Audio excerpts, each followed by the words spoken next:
自動でお風呂を沸かします。お風呂の線は来ましたか？自動でお風呂を沸かしま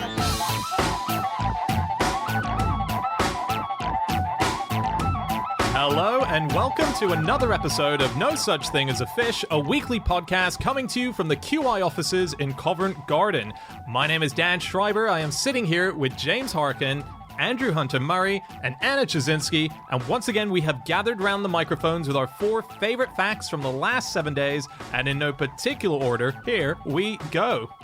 Starting with fact number 1, and that's you, Anna. My fact this week is that Harvard Business School recommends companies locate their headquarters in rainier places because it makes employees more productive. And that's why our output is so massive here. Yes. This actually goes against what people think. So they, as part of the same study or a similar one, they asked people what effect they thought bad weather would have on productivity. 80% of people said they thought it would decrease it. Turned out they did this big study in a Tokyo bank and they found that employees processed loan applications much faster. So that's something that requires a lot of focus and concentration much faster and more quickly on rainy days than sunny ones. And it was because when they investigated it, that nice weather causes more cognitive distractions, i.e. people sit in their offices fantasizing about what else they could be doing. Yeah, they worked out the effect is so great that if it's a sunny day versus when it's rainy, that $937,000 is what they would have made if it was continuously rainy, basically. This particular...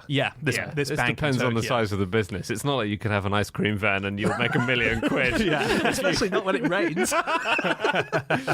I think in actual fact, ice cream vans is one of the few businesses where sun is better. Well, this doesn't augur well for my Welsh chain of ice cream vans, does it? But weirdly, my sister and brother-in-law they've just left Abu Dhabi, but they had an ice cream business out there as a side business, and it was a little ice cream shop by the beach, and they couldn't operate it in summer. It's so hot in Abu Dhabi, it can only function in the winter. Well, because it all melts. Yeah, it's just too hot outside. It gets up to 50. But sure, is it that people don't really go outside? Yeah. Right. Oh, right, okay. So it's not like the ice cream melts. Well, that's it's not like if you buy an ice cream, it instantly vaporizes. I demand another. Where is this one? One thing I found is, so this was from the same article that this came from, which is, I really like this, Campbell Soup, that company, they advertise based on the weather. So when the weather is bad, in particular cities, they buy more advertising space because they know that people will want cosy, warming food. That's a great idea. So like a nice, thick country vegetable soup on cold days. Exactly. And maybe a light broth or some gazpacho on a hot day. A thin mist of ice cream. That's brilliant. It's weird. It's so cool. When it's cold and everyone has flu, they could have chicken soup because everyone likes They it. have a flu index as well. Do they? Yeah. So No. they made a thing. So the thing Andy's talking about is called the misery index. And for them, it's actually a happiness index because it means more sales. And when the misery index goes up by 5%, then they cue a chicken soup advert on the radio. And then that was so successful, they've got a flu index now. So as soon as there's a flu outbreak. That's amazing. That's really incredible. They must worrying. be praying for Spanish flu to come back or something. They're not evil. No, you're right. They're just selling soup. You know, if it's very rainy, there's what type of business it's actually good for. Umbrellas. Ponchos. Yeah. Oh, I've opened People up who take photographs of puddles. the 3 main rain-based businesses. I'll admit I ran out after 2.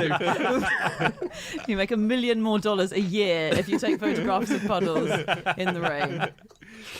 Newspaper editors the world over, get me some puddle photographs. I was actually talking post-rain. Can't send rain in the post. Towels to dry things. Towels are good. Yeah, no, helicopter businesses do very well, particularly for orchards, because when there's huge amount of rainfall, certain vegetables, certain grapes get so saturated that they need to get the water out immediately. So they hire helicopters in, and cherry orchards will have helicopters just hovering over them and drying off all of the grounds That's so to get cool. to get it back on the road. That's really cool. The helicopter business. Do you know the kind of weather that one study found is the only type of weather that really has an impact on your mood?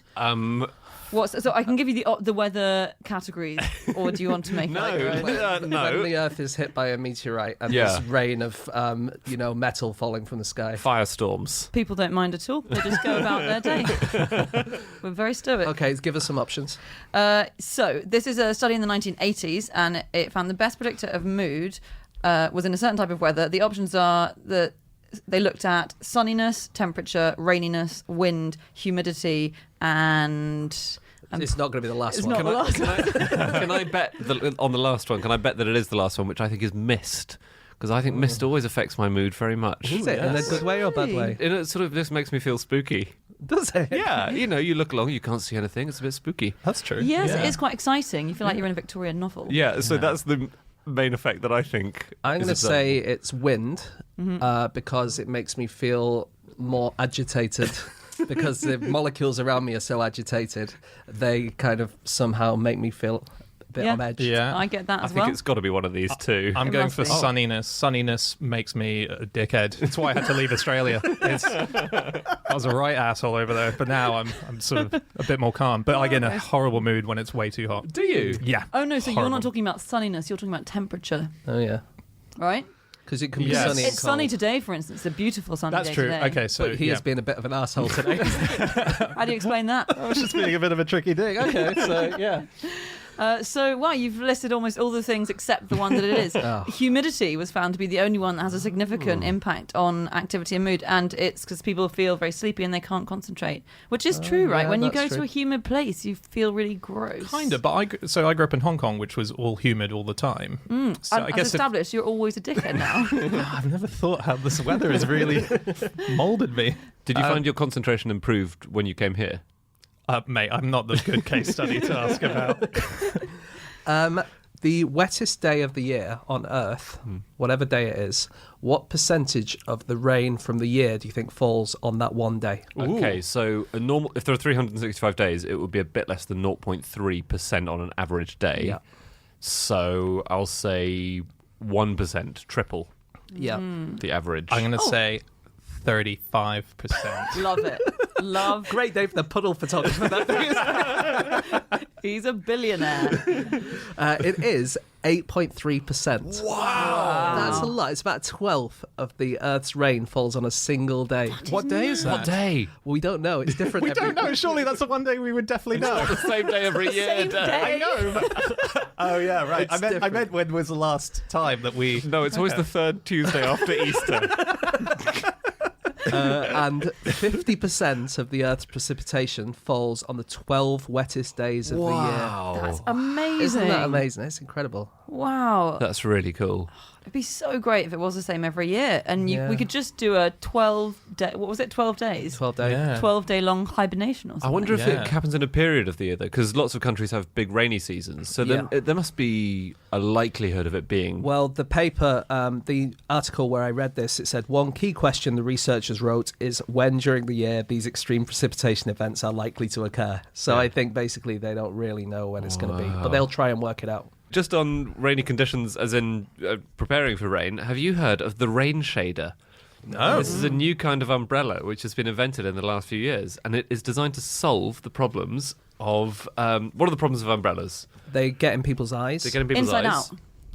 Oh yeah, that's that the is main one one. actually. That's Yeah. the main one. Yeah, that's a really good one. And there's You one more. never have one on you when you need it. That's not the one I'm Okay. looking for.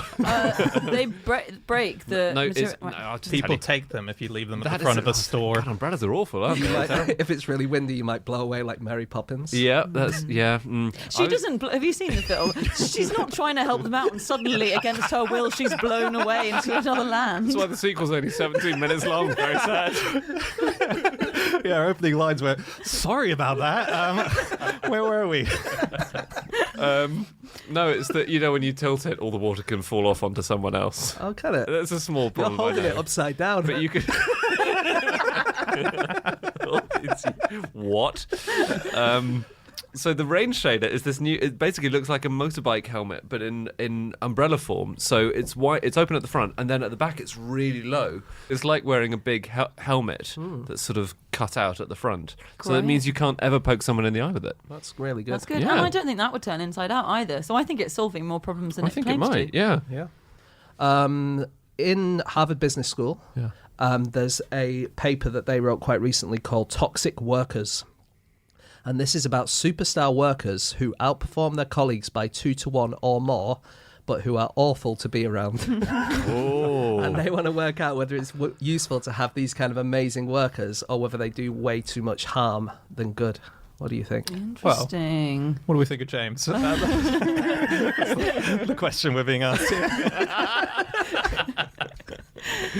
Apparently, according to them, it's better to hire 2 average employees than to keep 1 superstar on the payroll. Do you guys know about this has always been one of my favourite studies, the Harvard Grant study, which is this massive, it's famous longitudinal study, and it's followed 268 people for 80 years. So it started following them when they were at Harvard, and it studies every tiny aspect of their lives. And so it's told us so much about the decisions that you make and the personalities that you have, what impact that has on your life. It's like an unbelievable level of detail. So it measures things like the size of moles on their body and how many teaspoons of sugar they have in their tea and the hanging length of your scrotum, and then they sort of follow them. Hanging length. That hanging length, guys. As opposed to when you've got it pinned back. Don't want to trip over it. No, just me. So they measure all this and they find out, are they successful? Actually, JFK was one of the people who was originally in it, so he was successful, but actually quite unlucky. At the moment, I think there are only about not many of them left now. Obviously, I think there were 19 left a couple of years It's ago. all the ones with the longest scrotums, and that's the interesting thing. Imagine if that was true. It's the sole predictor of how you do in life. No, because they all tripped over and concussed themselves years ago. What they basically have found, or what the person who's in charge of it now says is the most important discovery, is that your relationships are the most important predictor of health, mental and physical, but literally the most important, more important than cholesterol, more important than diet. It's, the warmth of your relationships. And that dictates how much you'll earn in the end, and it dictates how successful you'll be and how happy you'll be. Very good. There we go. Or it could just be that rich people can buy relationships. Yeah. Yeah, I think it's that. Okay, it is time for fact number 2, and that is Andy. My fact is that when they are mating, male cuttlefish can flirt with one side of their body and simultaneously pretend to be a female with the other side of their body. It's a really weird thing they do. So cuttlefish are mollusks in the ocean, aren't they? They're a kind of mollusk, and they're a bit squiddy and a bit octopusy. And Yes. they change the pattern of their skin all the time for camouflage, but they do it for lots of different reasons. So they might do it to avoid predators, or they sometimes do it even to catch prey. But one thing they do is when they're courting, male cuttlefish display, courtship patterns to females on their bodies. But they don't want other males to fight them. So they simultaneously make the back half of their body display a female pattern. So a male who's standing behind the flirting male will think, oh, that's just 2 female cuttlefish having a chat with each other, and he won't get in the way. But if it looks like it's a male chatting to a female, they might try and break it up. But is there no chance that the male cuttlefish will start flirting with the back of the female camouflage? That sometimes happens. Yeah. Because that could just be a long queue. It's like... Well, basically, yeah, that does happen. Wow. So, some males have harems of females which they guard jealously from challengers, and other males disguise themselves to look female, sneak in, have sex with the real females, and then sneak out. But sometimes the disguised males look so good that the alpha male will guard him as part of his harem. So you can have a harem which has mostly males in it, That's amazing. unbeknownst to Wow. you, all pretending to be females. But they only look good from the back, so they're just never going around the front. They're strictly arse-based references. They are amazing. They're incredible. They also have 2 prehensile tentacles, I think, on the front, which sometimes they hide. They've got pockets under their eyes where they put them when they're not using them. Cool. And then get them out and grab stuff. Pockets under their eyes. Such a great place to have a pocket. They're so weird. It's so weird when you don't, because octopuses, I think we all know, are quite weird. So when you talk about them, it's kind of, but this is all just like, what is this animal? Are we just joking? Are we lying? It's got pockets under its eyes, turns its butt into a woman. Like, come on. The most amazing thing about cuttlefish, which people maybe know, and David Attenborough is very good at showing, is that they're disguises, right? So they disguise themselves even better than, the octopuses that can do it and other things. And they can do it within a few milliseconds. They can just change colour and they can give themselves stripes, like you say, kind of courting patterns. It is incredible. They can, as well as changing the colour, they can change from smooth to bumpy, the skin, which is a really cool idea. Yeah, so they mimic the object that they might be camouflaging themselves on. but not just colour, but also the texture. So Like if they're covering on- yourself in warts suddenly. Yeah, exactly. Yeah. If you want to pretend to be a witch. A lot of those on the bottom of the ocean, actually. I read it as they have the equivalent of hundreds of cocktail umbrellas under their skin. So they have all these structures that they can sort of lock upright to make themselves look knobbly, basically, if they want to look like coral. Yeah, for example. And that camouflage, they can freeze it and lock it in place for up to an hour. So they changed it all the time, but they can just go, okay, I'm going to stay like this for an hour now. Wow. They are really weird and really cool. That's crazy. Yeah, and also these changes are to do with their mood and whether they're hungry or scared or whatever. So you can look at the colours on a cuttlefish and work out what it's feeling. That'd be useful in humans. So good. They can do a chessboard patten. No, they can't. They can. They can make themselves look exactly like a chessboard. Why? For when they need For a when other camouflage fish- next to a game of chess going on in the water? Because they can do the bumpy stuff as well. What, so you're saying they can do the pieces? That's what I'm thinking. They can have an actual game on their own body. That'd be amazing. That's very cool. Wait, So can you explain the chessboard thing? Why would they do that? Well, they've been tested by scientists. There's no natural chessboard pattern, but it's just to show how versatile That's they are. incredible. So And they can, oh yeah. and they can. Richard Hammond, who used to be on Top Gear, He could also do that. but terribly sadly, he doesn't know the rules. It's a real shame. No, as one of his shows, they put a cuttlefish in an underwater lounge, which they'd mocked up, which had also like a zebra pattern sofa and stuff. They were just putting it And through that its was in paces. Richard Hammond's house, did you say? Or No. sorry, well, how does he come into this?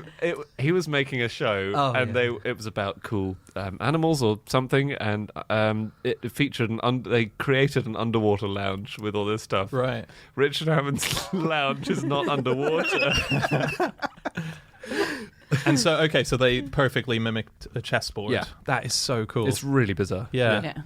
I mean, it wouldn't be perfect. Don't get excited. No, but I mean, I'm actually more excited by the experiment that we are taking non-underwater based objects and seeing if they can mimic that, because you wouldn't naturally see that. Yeah, I'm interested that they can. I didn't realise they could actually mimic stuff that they'd never seen before. There might be with half a complete dozen cuttlefish in this room now. We don't know. This entire building is cuttlefish from top to bottom. My favourite cuttlefish is the bottom-dwelling flamboyant cuttlefish. We'll say that again. The bottom-dwelling flamboyant cuttlefish. Nice. God, if you've got something dwelling in your bottom, you don't want it to be flamboyant, I think. It's the only mollusk with a quadrupedal gait. That's amazing. Yeah, that is incredible. The way they hunt is cool. So they've got, if you look at them, they look exactly like the Oods from Doctor Who. And I know only Dan will know what I'm talking about, but that's what a lot of them look like. And so they've got these sort of big, long funnels on their nose. And the way a lot of them catch prey is by blasting their funnel at the sand, and they'll blow up a prawn that's having a nap. Wow. And it just shoots up into the Prawns water. nap? I suppose they must do, right? Everyone's got a nap. Yeah. They hunt in the day, and prawns are nocturnal, so they're often asleep in the day. And just, what a horrible way to wake up, being blasted out of your bed into the mouth of an ood. One thing about cuttlefish that might also be known is they give us sepia. They give us basically the look of Victorian photographs. What? Right? Yeah, sepia ink. So they have an ink sac. There are three things that develop when they're an embryo. The first three things to develop are their two eyes, weird-shaped eyes, and then their ink sac. And that's a defense mechanism, so they blast out ink as a last resort if they're being chased. And that's where we get sepia. It's our main source of that colour. Still Wait. to this day, or the original? Yeah, I think Wow, it's, that's amazing. still So what? sepia is like that browny colour, isn't it? Yeah. Is it? Yeah, that you put over photographs to make them look That sort of put Victorian. old. looking photo. But wait, sorry, did that get used in the Victorian photo process? We needed cuttlefish ink. Yeah. That's Very cool. incredible. Yeah, it's amazing. They're a You wouldn't- handy little guy. You just wouldn't think there would be enough cuttlefish to make enough sepia for the Victorian photo industry. But there's so much cuttlefish. And also, probably wasn't that big a industry in those days. Oh, yeah. It's not like No. mobile phones where everyone's got a camera these days. That's It's true. Probably just Anyway- the rich people. Yeah. Anyone can be a puddle photographer these days. All the art has been lost from the trade. And it's not like every time you put a sepia filter over your iPhone photo, a cuttlefish has to die. We've moved on. There's no like when you go to Snappy Snap's huge tank full of cuttlefish.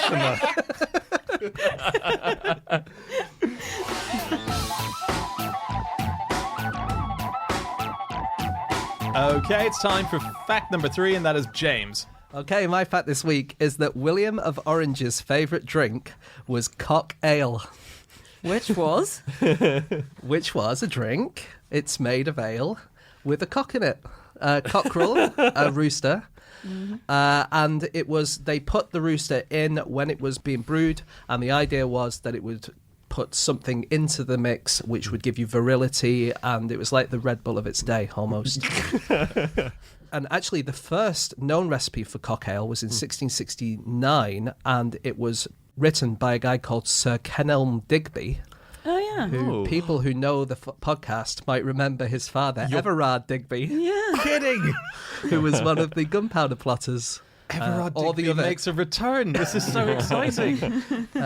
So Kenelm Digby, he wrote a lot of like cookbooks, and he invented bacon and eggs as well, actually. He- First, Sorry, I think we give pigs a lot of the credit for bacon and chickens the credit for eggs. You're He just right. invented putting them together. it I was don't his think idea. so. I think if we No. cooked and ate me, for example, I wouldn't be able to claim credit for the recipe. No, that's Exactly. Yeah. That's fair enough. The recipe of this: take 8 gallons of ale, take a cock and boil him well. Then take 4 pounds of raisins of the sun well stoned, 2 or 3 nutmegs, 3 or 4 flakes of mace, half a pound of dates. Beat all these with a mortar and put them in 2 quarts of the best sack. Don't know what sack is. And then when the ale hath done working, put these in and stop it close 6 or 7 days, and then bottle it. And after a month, you may drink it. Wow. So it's a bit like mulled cock ale, Yeah. isn't it? Yeah. I think sack is kind of wine, isn't I it? think like sack, maybe yeah. fortified Yeah, yeah. wine. I'm not sure. Well, there is a theory, which is a terrible theory. It can't be right, but because I know what you're going to say. Yeah, I've read this theory. Yeah, because they were adding, this new ingredient to something that shouldn't be there. Cock ale was effectively the origins of cocktail. It's just not true. It's not. I'm true. saying it's a theory. Where do you think it came from then, cocktail? There are different. I can't remember. There are other bad theories as well, but that's worse. Here's another bad theory. So a cocktail used to be a horse with a docked tail because it looked a bit like a cock's comb. And then it became a word for a horse of a mixed pedigree. And then it became a drink because it had lots of mixes of different drinks in it. That's one theory. And H.L. Mencken thought that it came from the French coquetier, meaning egg cup, because you would drink it out of a very small cup cocktail. Oh, I like that one. Yeah, that's my that's favourite so far. I think none of them are true. Yeah. Um, I can't believe we know who made bacon and eggs for the first time. yeah. Amazing, Sorry, right? we've just kind of danced over that, but that's huge. a big deal. That's a big deal. Someone else probably would have done it. And actually, he was just writing down recipes, right? So Right. he didn't invent. I don't think he invented cock ale either. I think he just wrote it down. Okay. Recipes were simpler then, weren't they? You just wrote bacon, eggs, and you went down in history. No, they're really complicated. Lots of them. So there's Yeah, a okay. 1739 cock ale recipe in a book called The Complete Housewife, which was one of the first big household manuals. And it starts with take 10 gallons of ale and a large cock. The older, the better. But then you had to stamp on it in a mortar until its bones were broken. Oh, It said parboil the cock, flay it, and stamp him in a stone mortar. yeah. Yeah. My mortar's not big enough to be stamping around in. Need a bigger Gotta mortar. say. These another weird ingredient for old drinks. Cider in the 16th century used to have sheep's blood added to it. Cornwall sheep's I blood. wonder at what point they realised that it's just nicer without the sheep's blood in it. That one day they'd run out of sheep's blood and they just made cider. You were laughed out of the pub if you suggested. Do you think we could? Yeah, so the sort of precursors to beer seem to all have been mulled spice beer. I think our kind of beer that doesn't contain any spices and flavours is the anomaly in history, really. So you see all these recipes for kind of heating up beer. They always were adding cinnamon and cloves and nutmeg and ginger. Another thing they added almost always, if you look back to beer recipes, if you look in all old books and stuff, or from the 1700s, toast. So they always put toast on top of beer, didn't they? Floated it. Yeah, so they'll say, like, Wow. you know, do Like this a to beer. crouton in a soup, basically. Yeah, like giant crouton. Yeah. I'd like a crouton. in a pint. Well, I like beer and I like croutons. There we go. Seems likely that I would like both these things. I think you'd love the 1600s.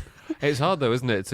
Most beer glasses, most pints are not quite big enough for a full slice of toast to float on the surface. No. No, but these beers were fitting entire roosters in them, so the vessels were And bigger. what was the point of the toast? Well, one recipe I read explained why the toast was there. It said it claps the white waistcoat on a cup of good drink.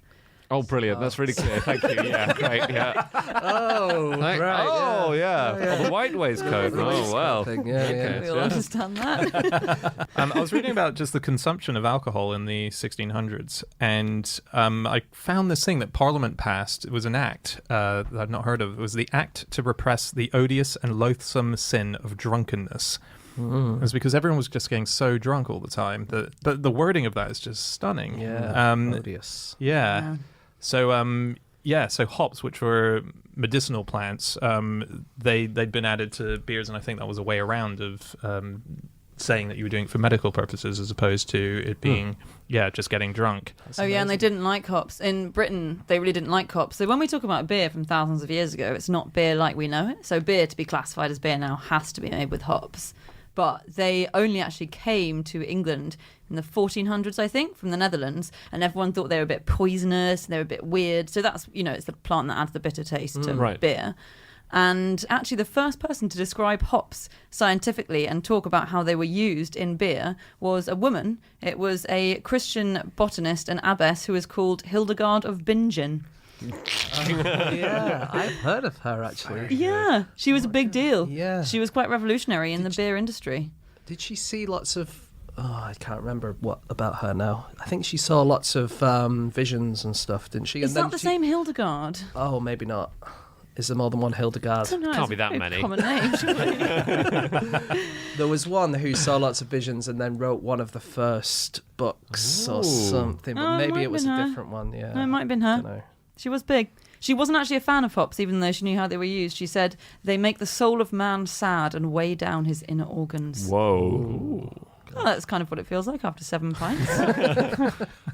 There is a thing, I can't remember exactly what it is, but in Germany you're only allowed 3 ingredients in beer to this Okay. day. Really? I think it's hops, water, and what would it be? Barley? Barley, yeah. And I think it's really strict, and they've had hundreds and hundreds of years of rules about this. So there was the Brauordnung in 16th century Bavaria, where you weren't allowed to make beer between the 23rd of April and 29th of September. So no brewing allowed, because breweries caught fire very easily because they were all made of wood, and there were lots of coal fires to heat them up. So it was bad for fires, so they banned it.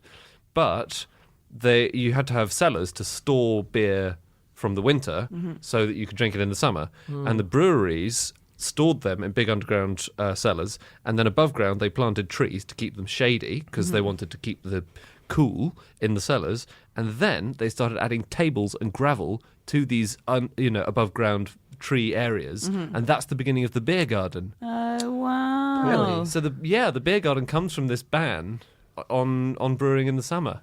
And it was actually for beer, really, the beer garden. Yeah. Not for us. Yeah, we're in someone else's garden. Really. Yeah. Benefit of the beer. So just speaking of German beer, you know Pilsner? Yes. You know where that name comes from? I thought it was a place or something. Is it? So it is a place. It's Pilsen? from Pilsen, which was one of Europe's first beer brewing capitals. And so it was called Pilsen when it became this beer brewing capital, and that is because that was the German word for henbane, which is like a really deadly poisonous plant. But they used to put that in beer all the time. So they would brew beer with henbane. Does that not make it really? I mean, that is really Poisonous. probably poisonous. Yeah, Right? it's very dangerous. What yeah. were they doing with beer for hundreds of years? Let's put cockerels in it. Let's put sheep's blood in it and poison. There was no. No wonder they went 3 ingredients. That's it from that one. But a little bit of poison? No. It gave you hallucinations. If you managed to escape death, it was quite fun. But so that's where Pilsner comes from, is after henbane, because that was a crucial ingredient of deadly beer. Whoa. Very cool. Just one last weird origin thing. So you mentioned that beer brewing book, you mentioned earlier, beer brewing book was for a housewife. Beer brewing was like sort of solely a women's thing across the world wherever beer was brewed until pretty recently, until basically the 1600s when hops actually came in. So the alewife is a thing because it was always the woman who would do the cooking beer in the house, brewing the beer. Women would control the breweries. For instance, in ancient Egypt, they all had their own breweries. Women would be in charge. And so they were became the main beer sellers and barmaids still in sort of Dickensian novels. And women would start making surplus beer because they'd been making it for the home, and then they would go and sell it. So they'd put greenery over their doors, and in some cases they'd put a broom up against their door, which signified that you were selling beer. And they would stand on the corner and they'd advertise their beer by wearing a tall hat, and they would often have a pet cat who would And chase the warts pests all over away. them. No, I'm just a cuttlefish. Well, What? there Is is that- a theory. is this- that this is is where this the real, witch or- image comes from. Yeah, so they were tall hat said, "I'm the beer selling lady. I'm the ale wife." And they all had cats. They had a as cat well. to chase away pests because otherwise they ate the grain with which they made the beer. They were all testing out crazy ingredients like Eye of Newt and Yeah. stuff. Yeah, well, were testing- henbane was... Yeah, Henbane, hallucinogenic. There you go, stirring it around in their cauldrons. All their massive mortars. Yes. Yeah. Oh my goodness. And thence came the witch. Really? Wow. Yeah, it's a thought that I Is it- haven't made up.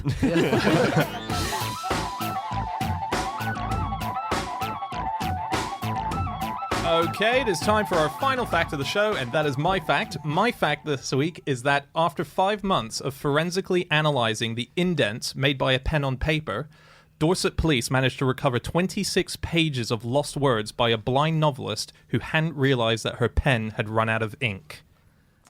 That That's is amazing. quite remarkable. Yeah, it's pretty extraordinary. This was an author called Trish Vickers. It was her first book that she was writing. She had gone blind through diabetes, and she decided that she wanted to pass her time by writing a book. So she created a system, and she did it longhand with pen, created a system where she had elastic bands along the paper. She would write out the pages, and then her son would come at the end of the week, and he would transcribe them onto a Word document or whatever he chose.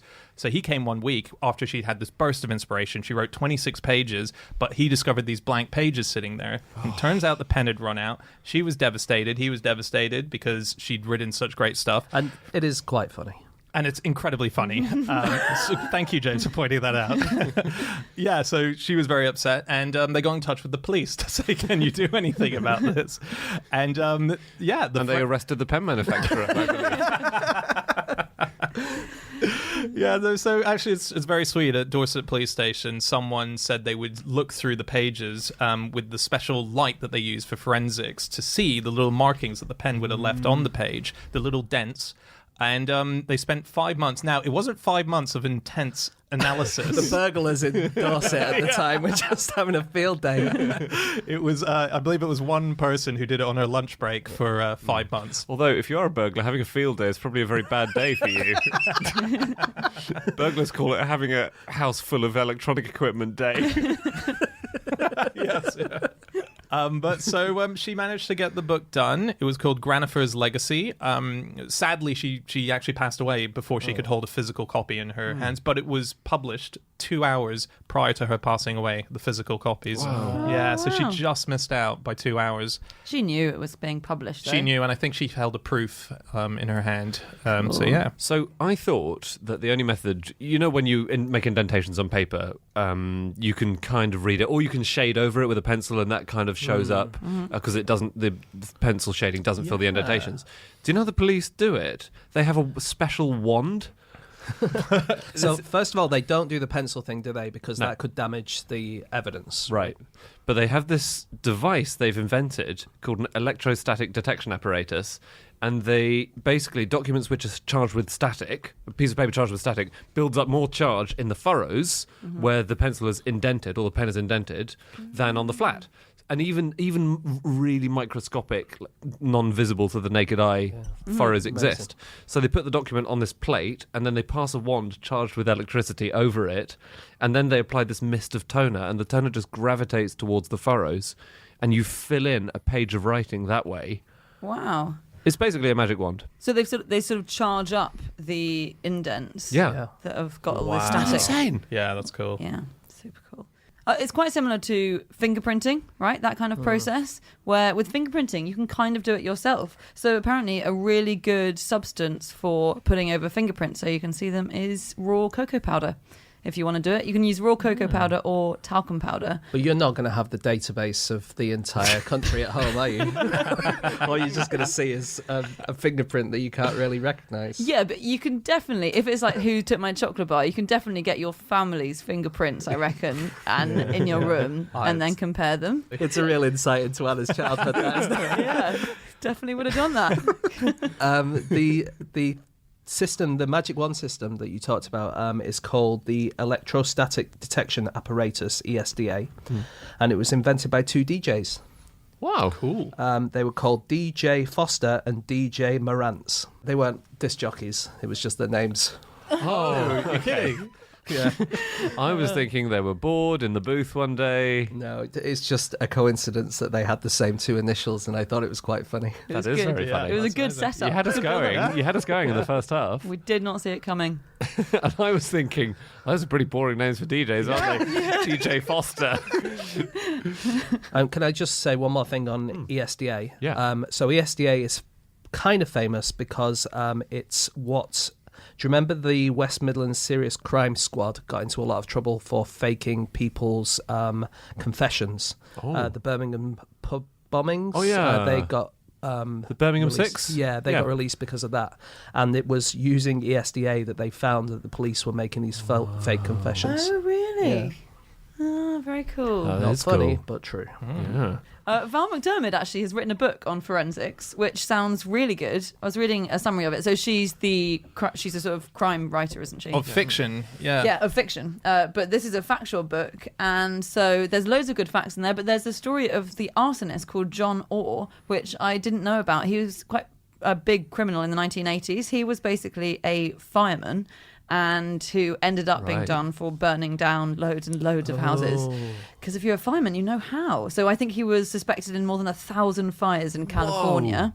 And he was eventually caught. He was caught partly because of forensics. So they matched a fingerprint on one bit of sort of half-burned match that he'd used. Wow. But he was also caught Did because... you think they went, we've got a match?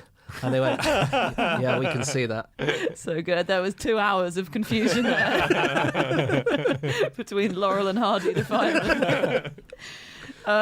So another thing that tipped them off that he might be responsible was that he'd written a novel called Points of Origin that contained a highly detailed description of the same fire that they were investigating. Wow. Bore several striking similarities.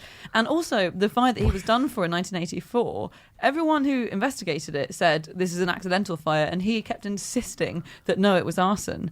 So it's like he really had this desire for people. Do you think to he was know. one of these people who deliberately set fires so they can go and put them out? Oh, Because that does happen, We doesn't did that. it? It's called something like hero syndrome. Hero syndrome, yeah. Oh, maybe. Oh, yeah.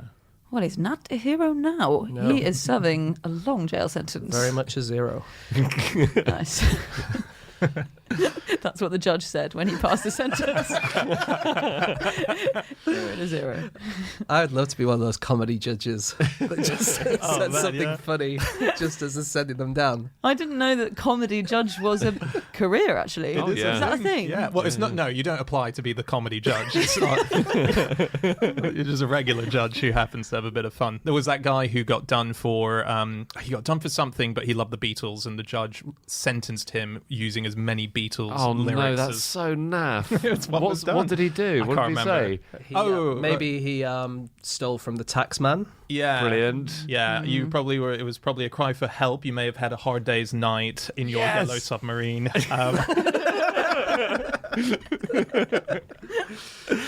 Wait, was the criminal a fan of the Beatles? Yeah. Okay, got it. So it was That's kind of good. like the Beatles were sending him down. That Yeah. is really harsh. Yeah. You It's shouldn't have painful. used your revolver. Yeah, That's One of good. the big Yeah. albums. It's getting Yeah. dark. Yeah. Yeah. Yeah. You've got a rubber soul. Yeah, because it's like a bad soul. A robber's soul. A rubber soul. A rubber soul is better. A robber's soul. A robber's soul is better. I mean, none of these are good, are they? Let's be honest. Well, the comedy judge has spoken. And,